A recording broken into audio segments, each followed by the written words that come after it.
안녕하세요. 유비외과의원 김지아 원장입니다. 젊은 여성의 경우 갑작스럽게 유방에 먹물이나 혹이 잡히신다면 혹시나 유방암은 아닐까 걱정이 되실 텐데요. 너무 걱정하실 필요가 없습니다. 젊은 여성분들에게 이런 일이 발생하는 경우는 대부분 섬유선종인 경우가 많으며, 섬유선종의 경우에는 여성분들이 그렇게 두려워할 질환이 아닙니다.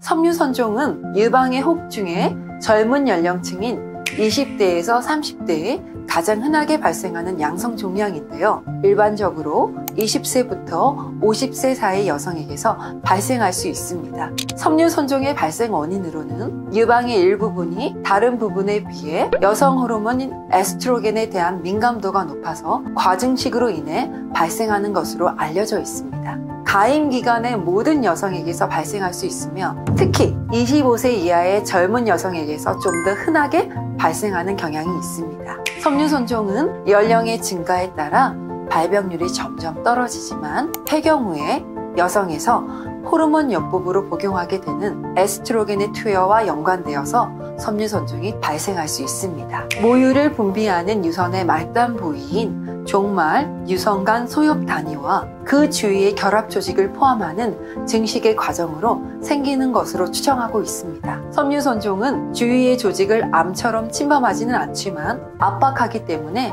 섬유선종의 크기가 많이 커지는 경우 환자분들은 불편한 느낌을 가질 수 있습니다. 또 다른 원인으로는 호르몬 불균형으로 인해 발생하는 것으로 추정됩니다. 섬유선종의 증상으로는 만져지는 먹물입니다. 주변의 유선 조직보다 섬유선종이 더 단단하기에 흔히 단단한 먹물이 만져진다고 느껴지게 되고, 만져서 알게 되는 자각 증상으로 병원에 내원하시게 됩니다. 그래서 환자분 대부분은 많이 놀라게 되죠. 보통 직경이 1에서 2cm이며 단발성이고 공모와 같은 탄력성을 지니게 됩니다.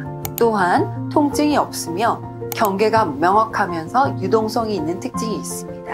즉, 만져지지만 잘 움직이고 모양이 명확하게 느껴지는 혹입니다. 섬유선종으로 병원에 내원하시게 되면 유방외과 전문의의 촉진에 의해 먹물의 부위를 확인하게 되고, 유방 촬영술과 유방 초음파 검사, 그리고 확률은 낮지만 악성으로 의심될 인자가 있다면 선제적으로 조직 검사를 진행하여 최종적으로 확진하게 됩니다. 섬유선종은 평소에 일상생활에 큰 지장을 주지 않다면 별다른 치료 없이 주기적인 검진만을 시행하게 됩니다. 섬유선종이 암으로 발전하진 않지만, 만약 섬유선종으로 생각되는 종양이 계속 커지면 제거하는 것이 바람직합니다. 그 이유는 암에 대한 불안감이 있으므로 제거한 종괴로 조직 검사를 해서 확실한 진단을 내리는 것이 필요하기 때문입니다. 또한 섬유선종이 커진 후에 제거를 하게 되면 흉터가 크게 남아있게 되고 드물기는 하지만 섬유선종 내에 암이 동반될 경우가 0.1에서 0.3% 정도 되기 때문입니다. 그렇기에 계속 자라게 되면 제거하는 것이 바람직합니다. 예전에는 국소 마취하에 절개를 해서 혹을 제거하는 섬유선종 절제술을 많이 시행했습니다. 최근에는 진공보조 흡인 장치인 맘모톰을 이용해 섬유선종을 제거한 사례가 늘어나고 있는데요. 맘모톰은 유방의 절제술과 같은 효과를 지니며 흉터가 적고 회복이 빠른 장점이 있습니다. 오늘은 젊은 여성에게서 잘 발생하는 유방의 혹인 섬유선종에 대해서 알아보았습니다. 나이가 젊으면서 만져지는 유방에 먹물이 있다면 섬유선종일 가능성이 높으며 케이스에 따라 제거가 필요한 경우도 있기 때문에, 만약 만져지는 먹물이 있으시다면 빠르게 유방외과를 방문해서 검사를 받아보시기 바랍니다. 다음에 또 다른 유익한 영상으로 찾아뵙겠습니다. 시청해주셔서 감사합니다.